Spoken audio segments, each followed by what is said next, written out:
Alright, so from last we left off, I covered the original series from the cards that I currently have in my collection. Like I said, I randomly picked cards that I ended up liking to keep, and so I actually don't have, say, one of every single set as we go along, but for the most part, it ended up being a pretty even spread. I don't have any cards from Gym Heroes or Gym Challenge anymore. I used to, but not at the moment.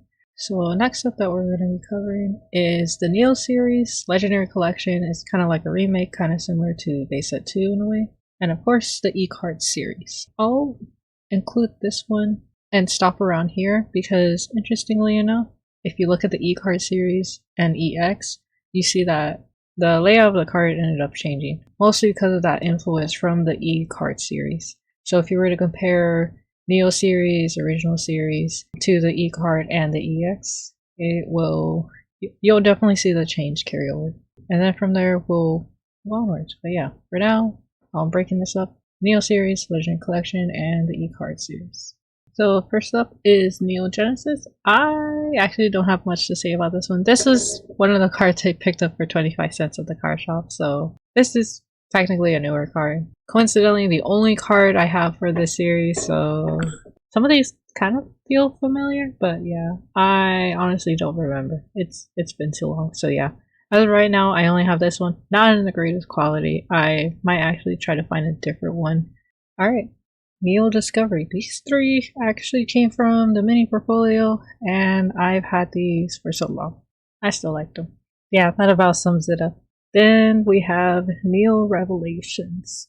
I thought the artwork for Neo Revelations, they were doing something interesting. You can see in the Snivy, the thick outlining of the card. Similar idea with the Quillfish, except instead of a thick outlining, it's like a flat tone.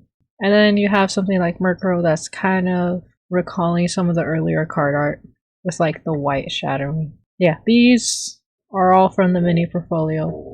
So these I've had for a long time.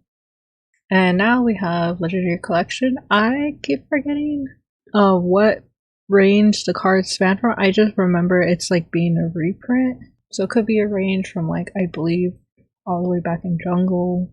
It's just an easier way to get the cards in case you couldn't get them.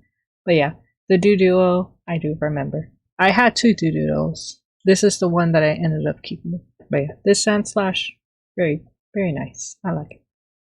And now we have the E-Card. The E-Cards were interesting. I never actually used the cards itself for the E-Card version. I know my friends have, so they showed me how it looked like. I thought it was cool. But yeah, it's kind of like has this barcodey tactile pattern on it. It's pretty interesting.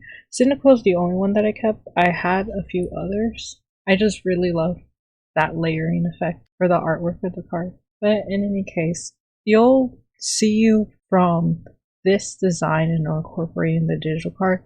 Once we move on to the next set, it's definitely gonna have that artwork change. And for instance, we could look at the only card that I have in the EX Ruby and Sapphire collection. That would be this Tailo. Very nice. I like the little, I don't know what to call it, a lens flare, but it's very soft. It's very sensitive.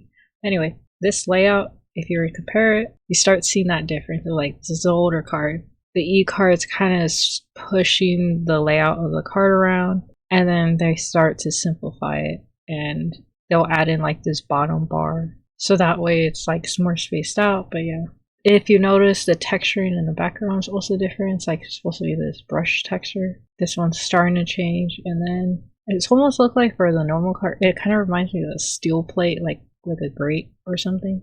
It's not foil. It's just the image of the card looking like it has pattern. But there is no actual textures on the cards, and it's not foil. So like this would be the comment, and it looks almost rainbowy kind of, but that's just printed on the card itself. Alright, next up from EX Sandstorm, I would say this Gold Duck. I don't know why. I love the artwork for this. The artwork is amazing. I would consider this like my Kangaskhan. But anyway, you could see how there's more of that design change in the backdrop, similar to the previous set. how I showed you with the tail, like you see almost that rainbow effect on this Eevee kind of. It's a little bit different. A little bit. It's mostly the same. And you'll see like that little tweak of like how the cards are throughout as we carry on. This bottom bar, recognize that from the E-card series. So now we have EX, FireRed, and LeafGreen. This is, you know, inspired by the manga / video game remake. So we got Krabby here. He's the only one that survives in that part. And from here, we have Cubone from the EX Team Rocket Returns. This one, I remember it being a big deal at the time, because they were like, oh, the last time we heard of the Team Rocket was with the Team Rocket set all the way back in the beginning. This Togetic card, people really like that card. Same thing with the Tyranitar. Yeah, the dark Pokemons definitely were a lot of people's favorites at the time.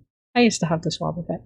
A lot of the cards in this set I do remember at the time people were very excited about. I don't know if it was in terms of the artwork, like this Magnemite, it caught people's attention, or if it was just the fact of like, oh yeah, Team Rocket is back, and like people were having fun getting to know the antagonists, I guess, the villains of the series. But also they had some interesting legendaries. These are pretty expensive now, but I do remember it used to be a thing that people would pass things around whenever the Pokemon movies were happening. There were not promo cards for the movies, but it's just like people would bring them when the movie came out, and while they were waiting in line, they would trade. That really doesn't happen anymore. Alright, and this is from EX Deoxys. This Alteria, I never know how to say this right, but in any case, such a nice little foil. I love the foilness of it. It is so adorable. I don't know if this is where they got the inspiration for the Cosmo Hollows later on down the line. Cosmo Hollow usually has like different size, like, well, the newer ones are mostly circles, but yeah, it will have like little star shapes and whatnot, hence Cosmos. But I don't know if it was particularly this generational cards that they start solidifying like what the Cosmo Hollow is going to look like. I do know it slightly flips depending on the card. Like I said, different rarity, lots messing around, figuring out, having fun with it. Then we have EX Delta Species. The only one is this Staryu. Didn't have a particular reason for keeping the card. I just thought it would be a nice little companion for playing the Starmie that I had earlier. And now we have Power Keepers. These cards I remember being interesting in terms of like they'll have photorealistic images in the background with the profiles laid on top. Not to say this set was the only set to do it, but I do remember people noticed it more in the Power Keeper sets for whatever reason. I think people just like the combination of it. I did, which is how I ended up keeping the Omastar and the Vulpix. And then I thought this would be a fun little visual to show that progression in that change of formatting the cards. Like I said, for the most part, these are like the layout of the originals, the E card, as they put in the little barcodes, and they started like rounding it out, making the spacing for the image different. See here, it's kind of like more rectangular-ish. This one, you would probably more consider an actual square. It's still rectangular, but yeah, it's more like a square. Banner's different. It'll be separate from the frame, more or less. I had this side right here, and then they kind of kept that bar across the rest of it. And then yeah, the spacing for this bottom portion right here of the weakness, the resistance, the retreat, and some of the description, they kind of like squish it down, expand it a bit. This one has like that line across it. These ones, not so much. Within a few generations of sets, the layout's already changing. And the next time I'll be covering this, you'll see it change even more. This was the Neo ECAR series, the EX series. Next time around is probably going to be Diamond, Pearl, Platinum, and Heart and Gold. Yeah, not that many cards from each one of those series, so probably like this one, I'll probably go through them pretty quick.